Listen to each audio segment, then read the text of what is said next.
Now I'm getting noticeably less experience, I think.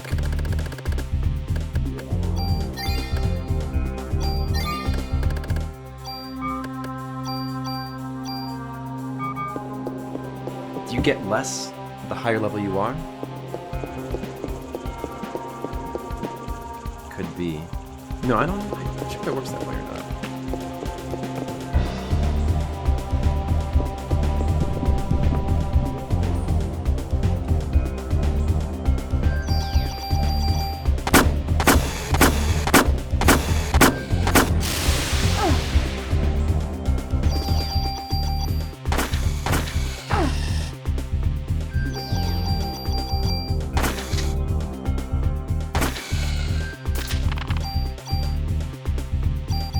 Radon, what's up?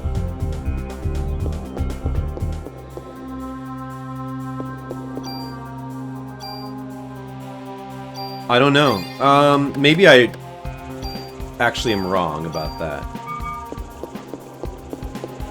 Maybe they're not giving less.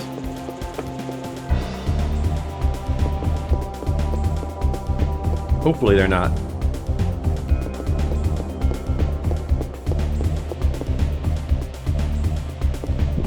I wasn't sure, like at some points it kind of seemed like the more you leveled up, the less experienced enemies give you, but it could have just been my imagination.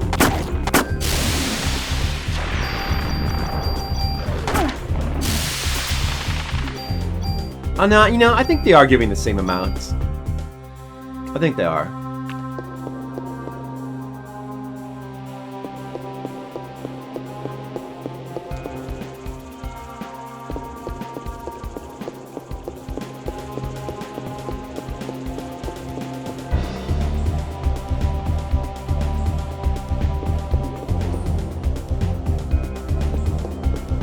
I better check this way in case the treasure room is over here.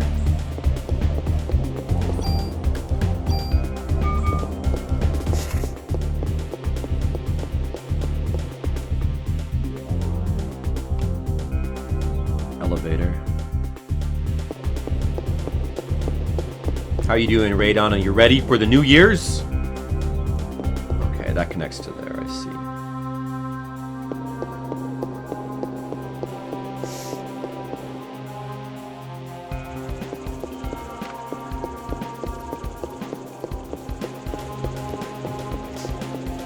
Just another day. Not doing anything special tonight? It may be just another day, but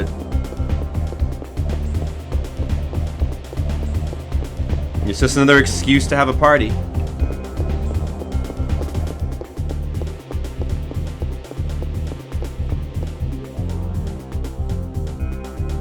Oh, there's the treasure room.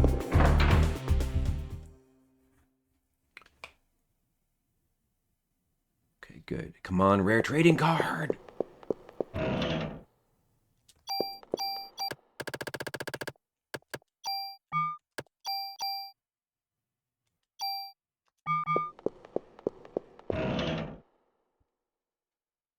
Ooh, four space armor. Okay, well, still not the best one. I think that's the cyanide capsule. That, like, insta-kills some normal enemies. It doesn't work on bosses, though. Anyway, that's a good thing to get.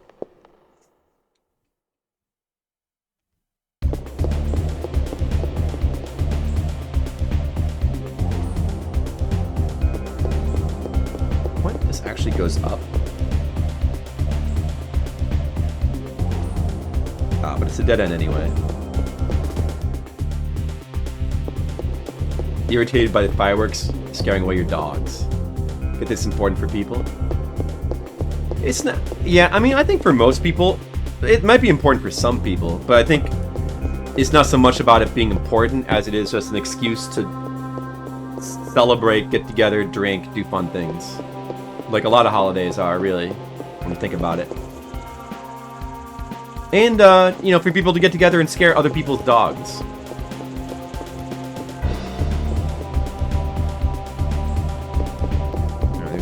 Alright, we fully mapped out that floor. Alright, 68.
damage. Damage increase is pretty noticeable, actually.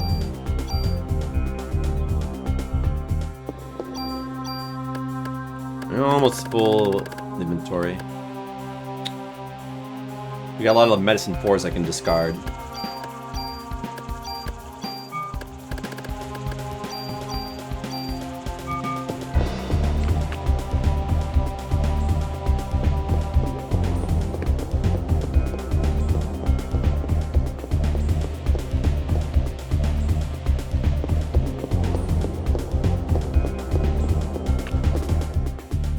What is this? This is just a big circle.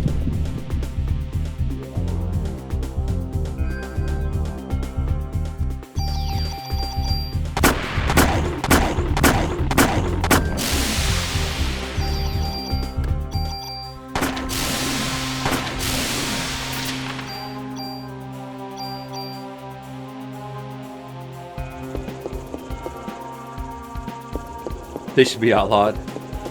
Oh, man, I didn't find the treasure room here. But I'm coming back down anyway, so perhaps I'll just get it on the way back down. Gotta remember that I missed it. Oh, I forgot to change the number. I'm actually on 69 now. I forgot to change the number from 67 to 68. But this is actually 69, dudes! Yeah, you know, I don't know. I get why you might say that, but I've always enjoyed the chance to set off public use fireworks whenever I had the chance. I've always enjoyed it, but there's probably some people that shouldn't be doing it, I suppose.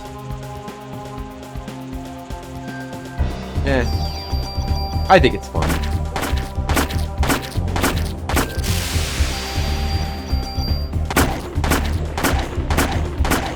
Big problem, huh? I wouldn't know about that.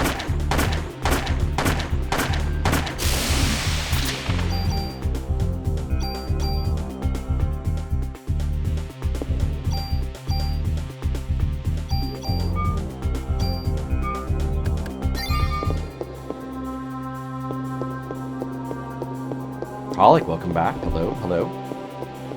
Looks like the same floor as the last one. Like a repeat? Oh no, that's different. How's it going, Colic? I'm 69 now, but I've been going kind of just back and forth. I'm probably not going to beat the boss of 70 yet. I could, but if I do that, I can't grind this. These floors are really good to grind, so I don't think I want to do that. I don't think I want to beat the boss of 70 yet. I want to grind these floors some more.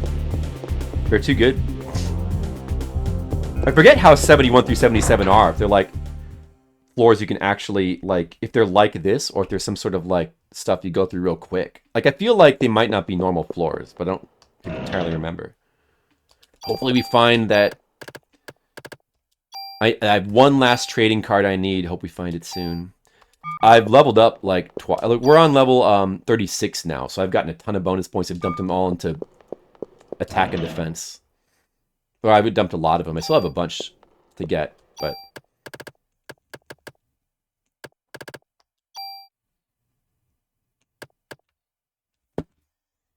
plus 2s.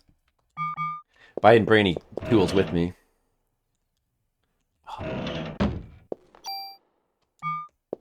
Should I just leave some... Maybe I should leave some shit here. Here, let's drop some medicine 4s in these chests. Because, like, then that way I can pick them up on the way back out. I'm just going to end up dropping them anyway. I'll drop, like, full medicine 4s into all these chests. Shotgun with 9 slots. It's not really that, good.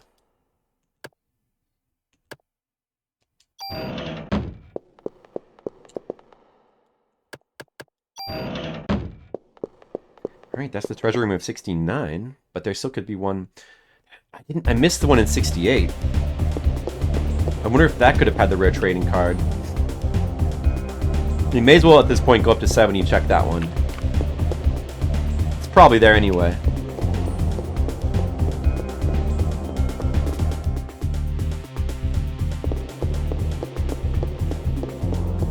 Yeah, I need all those. I mean, We just need to get the last trading card, and I want to go back down and get the super toolkit before fighting the boss at 70. But I also want to kind of farm these floors as well.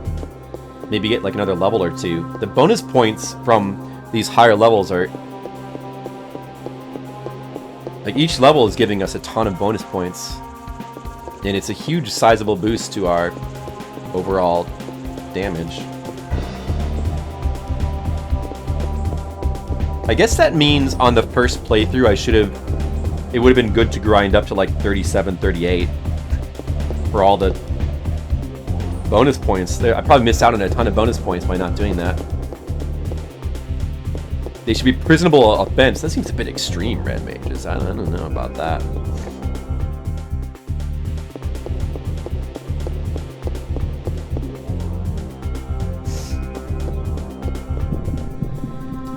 By the enemy killed and the hits taken in those battles? Oh, really? So I'm getting more bonus points for taking a lot of damage. I probably got a ton for that one boss, I guess.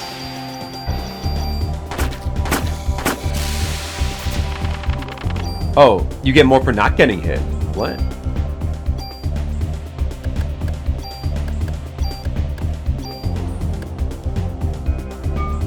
Maybe I should have put the revives in those chests instead of the medicine 4s. Wait, where the heck am I again? What? Oh, am I over there? Must be. Got too much shit.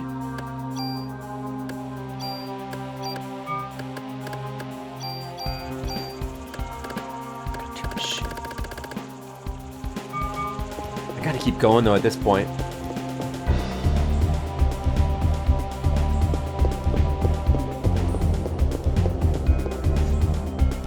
Huh, that's it works kind of weirdly then.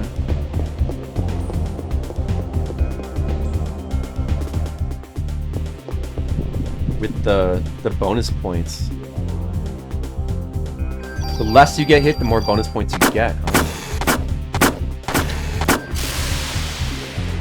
Sure, they'll call houses being burned down, livelihoods at risk, weeks of smoke toxicity. Yeah. I suppose so.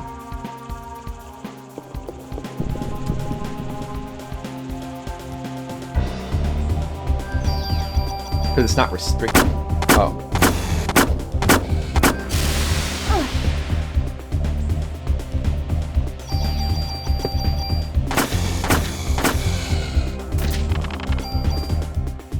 Well, we were talking about more like smaller fireworks.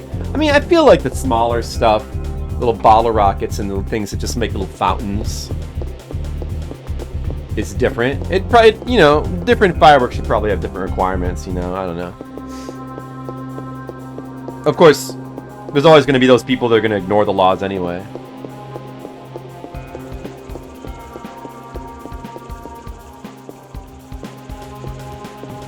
Alright, 70. Definitely don't want to face the boss on this floor yet. Too dangerous. Hopefully we can find the treasure room real quick. Too dangerous, and I don't want to eliminate this grinding source yet.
Yeah, there's always gonna be stupid people doing stupid things. can you do?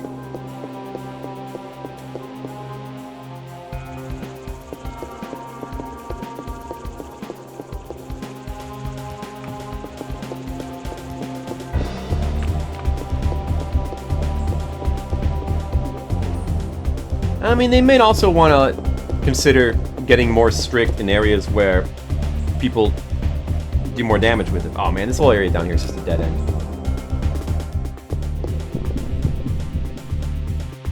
Watch the world burn. In most cases, they probably have bigger fish to fry than to worry about people setting off fireworks.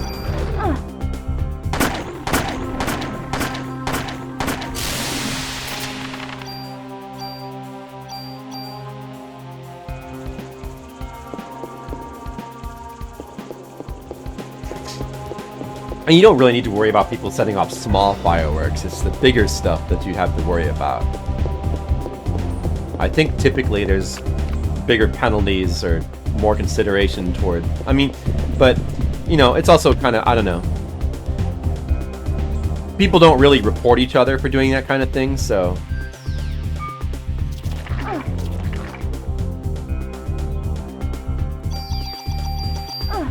It's a kind of thing where people aren't gonna... Dude, oh man!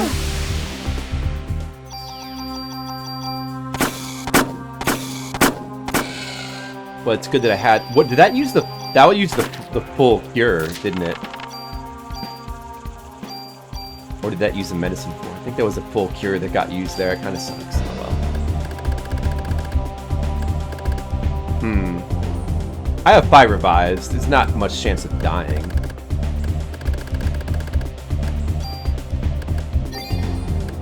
That was a bit annoying.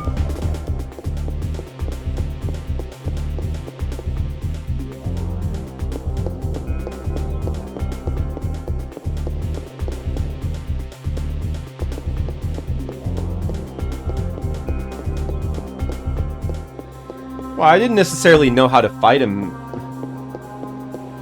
You know, I mean, I had to realize what was the best way to fight him first. But it's probably a good thing I didn't waste my Parasite energy on Liberate.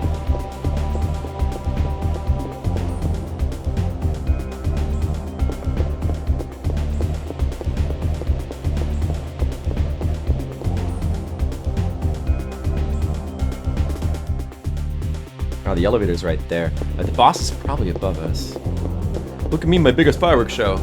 My yard's on fire. I mean, you know, if you have smaller fireworks and you're like even semi-responsible, it's not like it's that hard to do it in a way where you're not going to burn your yard down.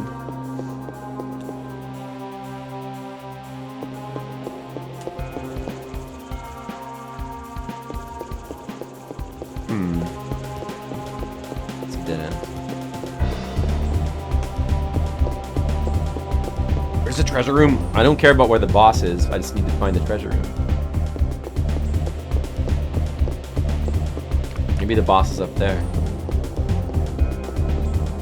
This is definitely a bigger floor. This is the static floor, so... Oh, good. There it is. All right. Yep. I don't have to bother exploring the rest of it now.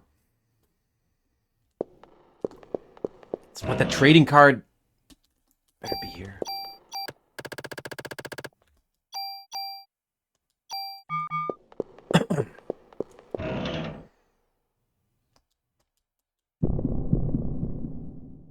Yeah, fire extinguishers.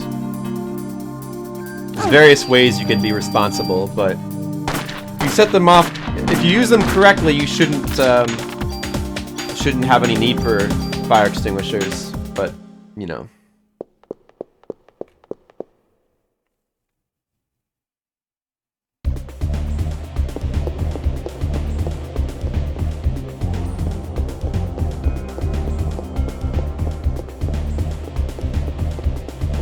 I guess the other trading card was on 68. Now I really wish I would have explored that first. Oh, well, I should have, I guess. And I'm going to start dropping revives.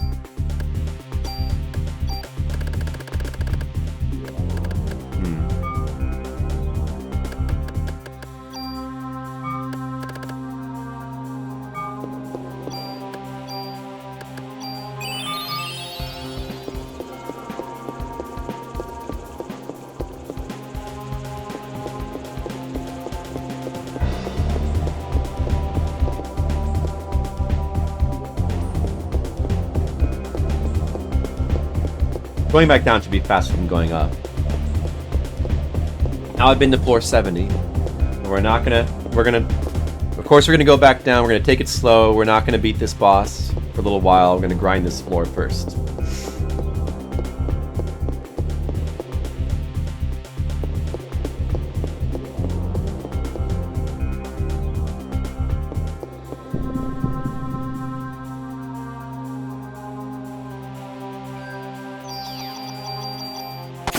It's true. It is region dependent. Yeah, that's another thing as well. Well, you know,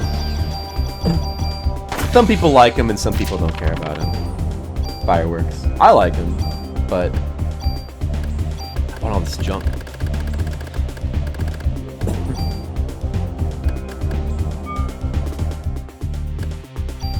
Hi, Skittles.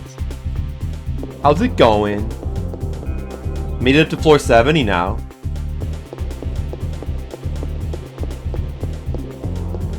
The building exploration is going good, Skittles. But we're not going to be able to finish it today because I got to go pretty soon, Skittles. I got to go get ready for my New Year's Eve party, which is just going to be hanging out with some friends, nothing big. Still, we're going to have fun, Skittles. I hope you're having fun, too. That we're going to have fun.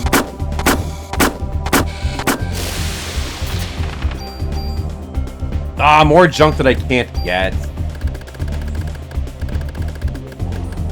Nah, I just have to abandon that. I knew we were going to end up losing some. Fine.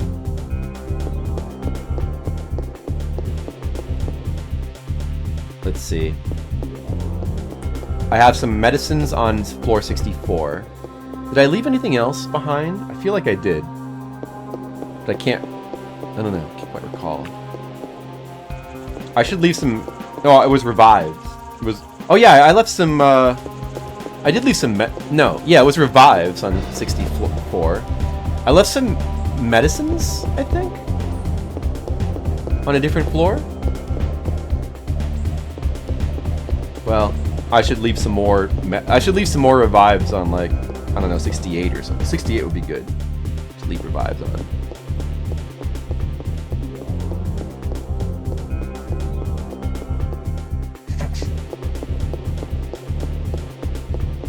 Skittles agrees with Red Mage, hates fireworks. You evolve from cheering at loud noise lights.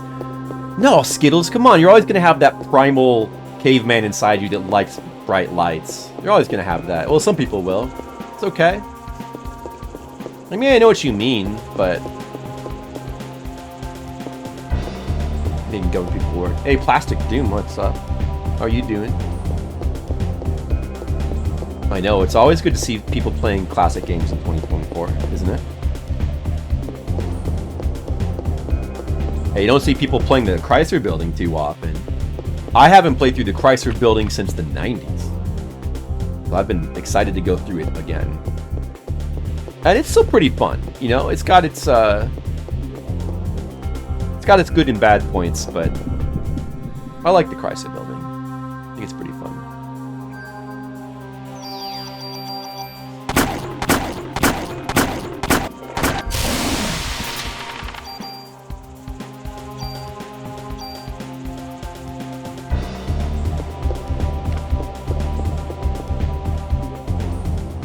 Yeah, light means safety from what lurks in the shadows. Did you know, Skittles, don't you want to feel safe from what lurks in the shadows? Probably do. Oh. Christ, I still haven't found the treasure room in 68. That has to be where the other trading card is. I just need one more rare trading card.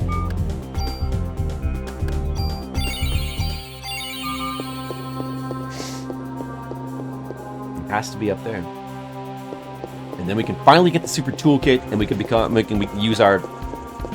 can work towards our ultimate. Well, I don't know what the ultimate. I don't think I found the ultimate armor yet. I don't know if I found whatever the ultimate handgun would be, but we can dramatically improve things once we get that super toolkit. Oh, me too. I do like the super dungeon type things as well. Yeah, pretty fun.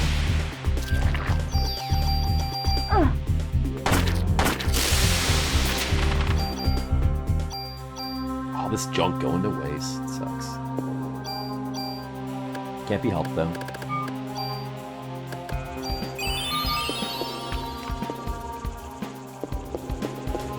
Okay, it has to be up here. Hopefully there's just a trading card and nothing else. Or just some stats or something. And not more shit I need to carry around with me. Oh yeah, of course it's here. Alright, it's gotta be in here. The final rare trading card has to be in here. War chest, damn it. Ah. Okay, I'm gonna drop some revives in them. I could drop junk, but then I've got to come back up here again. Well, I'll just drop revives. So I'm going to remember that floors 64 and 68 have... In fact, I'll even write it down. Revives. And I think I put some medicine 4s somewhere, but those are less important. 64 and 68 have revives. And I'll pick... When I'm finally ready to beat the boss on 70, I'll just pick these up. There it is, the final trading card that we need.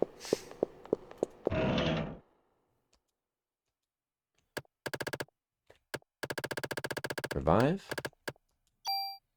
Okay, good. That's an item I can use. That's good.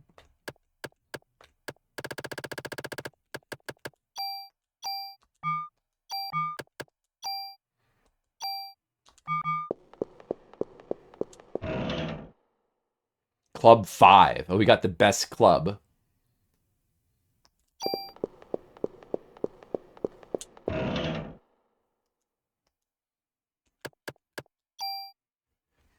CR armor 2. So that's supposedly the best armor. There it is. We got the best armor. Once we get the super toolkit, we can then fashion for ourselves the best armor in the game. That'll be good. I wonder if you can put more slots on it.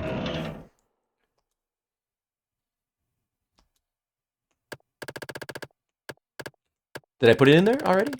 The revive? Okay, yeah. So...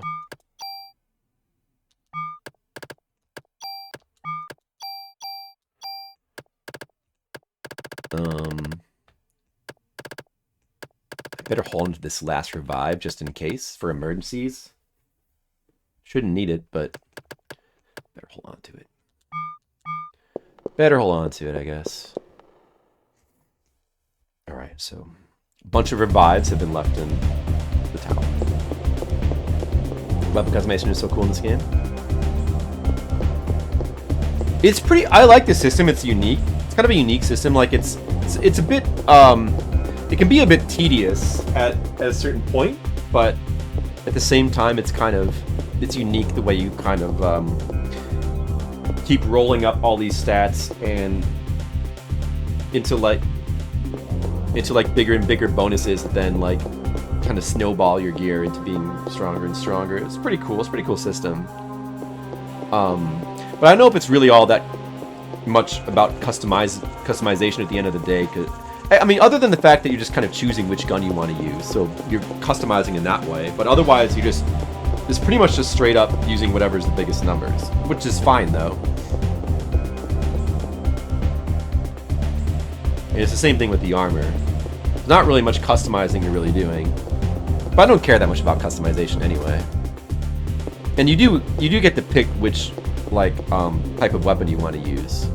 It does seem like either handguns or machine guns are kind of the way to go, but it's cool that you can kind of decide.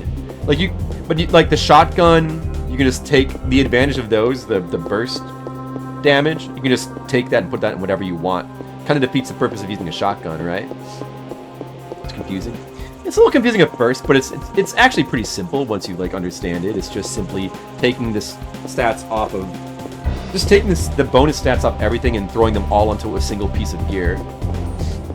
Pretty simple. Now we're going back to the police station.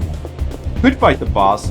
Probably could beat the boss, but we want to take it easy. I kind of want to keep grinding these floors anyway a little bit more. I'm going to level up and maybe get some more junk. I have no idea how close we are to the junk weapon, but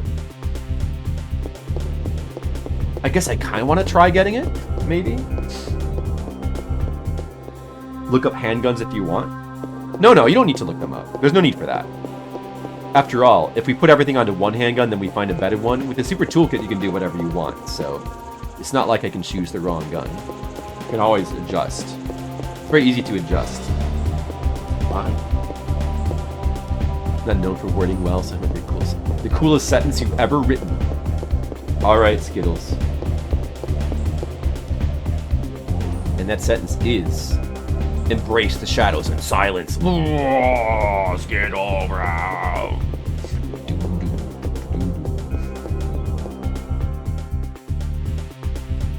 How many slots minimum do I want with a gun? The number of slots matters. Some guns have like 3 or 4 max. Well, I have like I have tons of trading cards, so that's not an issue either, really.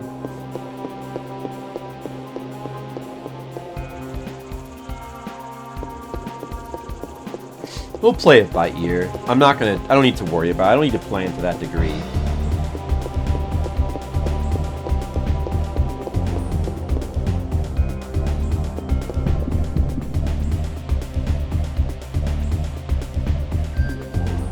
Why is there no battle music now? Weird. Huh.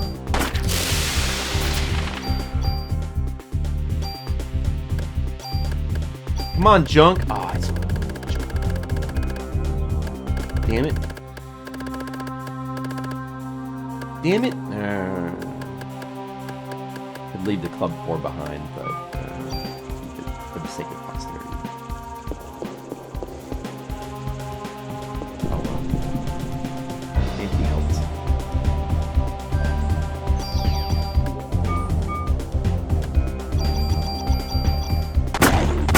Building lots of music. That'd be kind of funny.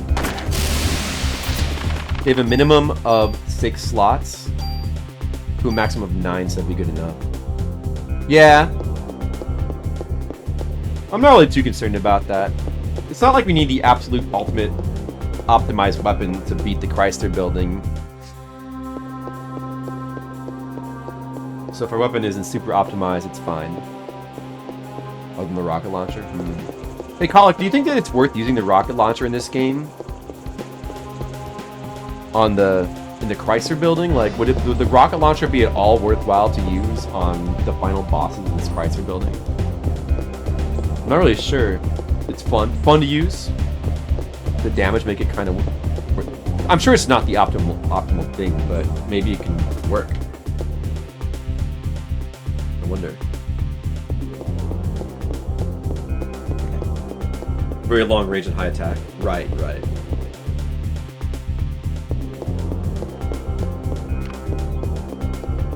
But you can't transfer...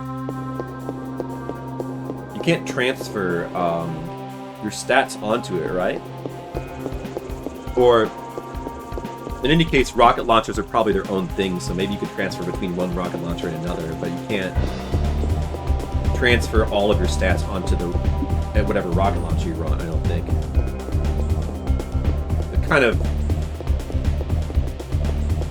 No weapon. Oh, you can transfer stats, really?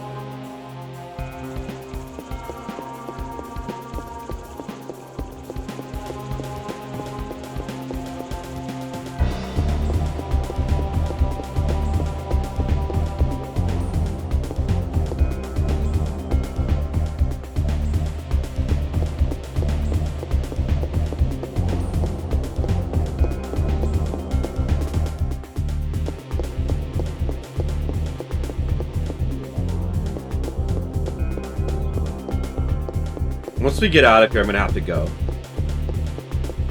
I'm not gonna have time to beat more bosses tonight.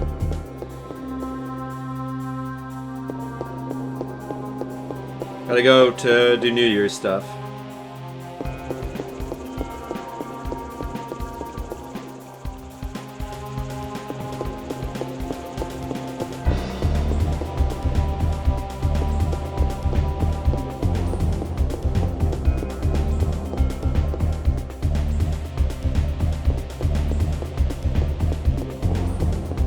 I don't think I'll even have time to mess with the super toolkit.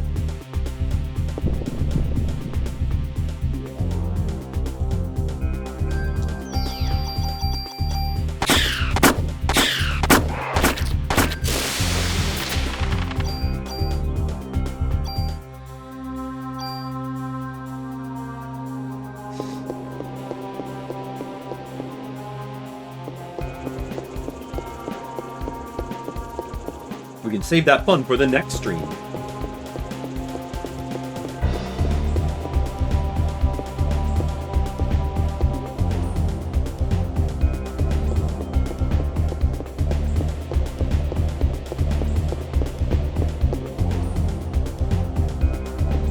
You found something? What's that?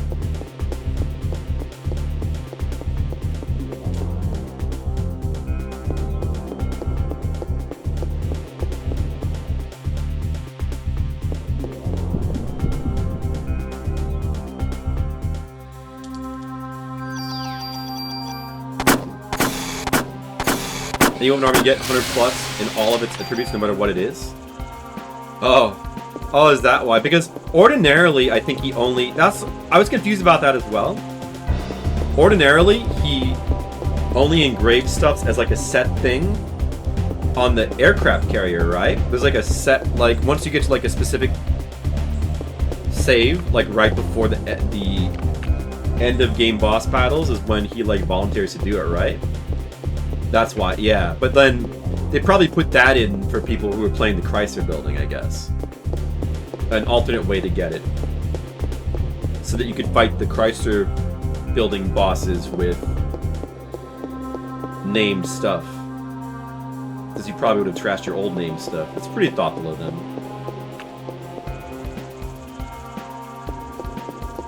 Pretty cool. Thanks for the follow.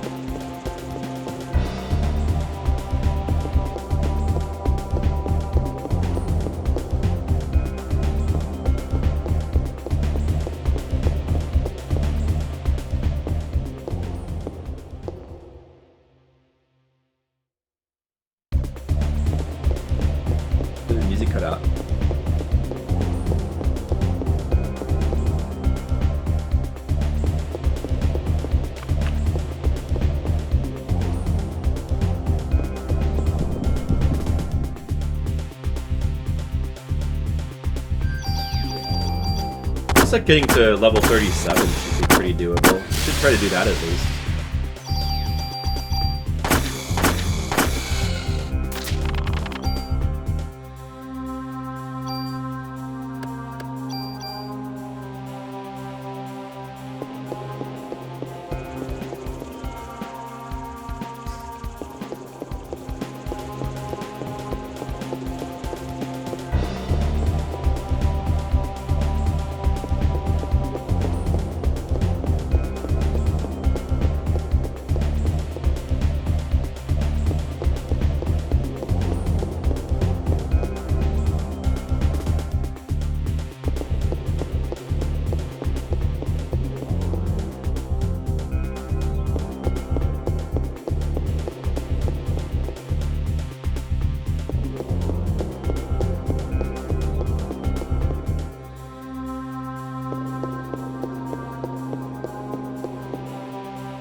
Alright. 460.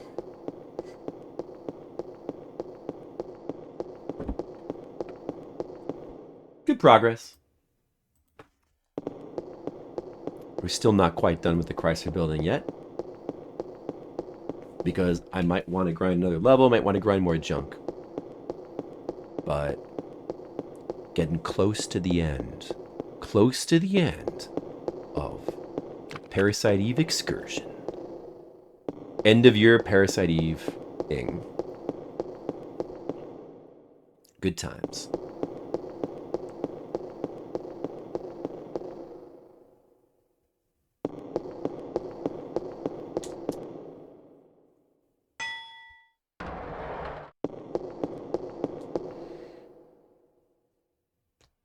You know, in the end, I'm glad I did just end up using the save from 2 years ago. I think that worked out pretty well. Because it's a nice continuity from the normal game playthrough we did 2 years ago around New Year's. Christmas time. No, I guess it was around New Year's when we did it.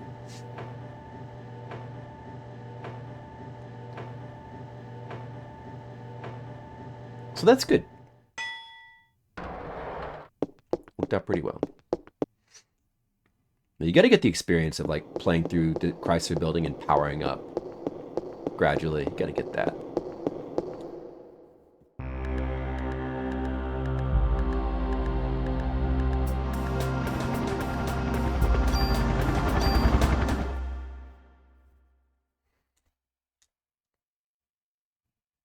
Right, now we should get the super toolkit. What other games do I stream? Oh, I stream it. Here, you know what? Here, take a look at this. And you will see that I stream basically all kinds of retro games from all systems, both old computers and old consoles, of basically all kinds. In particular, I was doing an NES project where I was playing all the NES and Famicom games. So I played a lot of those. And, well, just in case, let me save before giving him the final card. And sometimes newer stuff as well. Once in a while, a new game. Probably gonna play Armored Core 6 pretty soon. Play a lot more older stuff, but play some newer stuff once in a while. And on that link, there's a link to a Google document. It has links to all the VODs and all my ratings of all the games as well. And they're listed in order of console.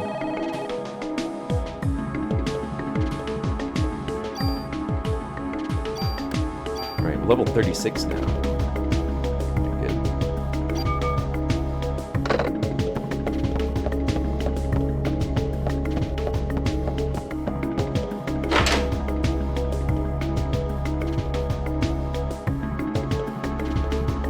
As a matter of fact, I don't even have time to... I mean, I'm sure that we can get the super toolkit now. We should be ready, but I probably should just go.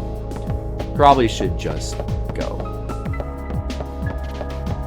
I'm kind of out of time. I need to get going. We can do it next stream.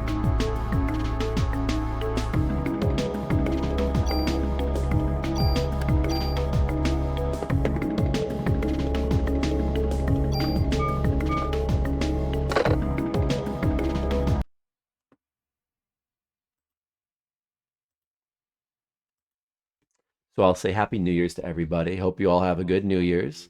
You all have fun. I gotta raid someone. Retro request number 2.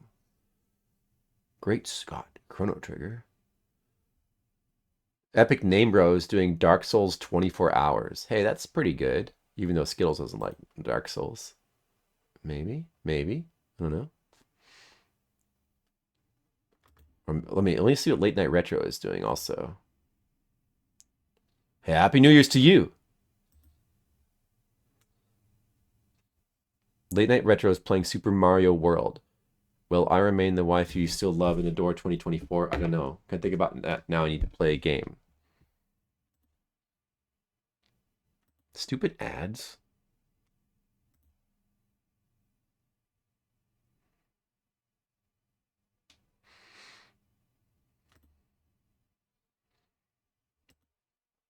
I'll raid Late Night Retro.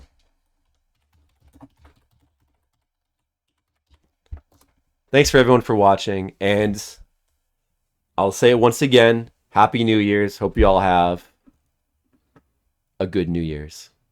Bye. Bye. Happy New Year's. To do with the second exit? Nah, add a little sweetness. Add a little sweetness.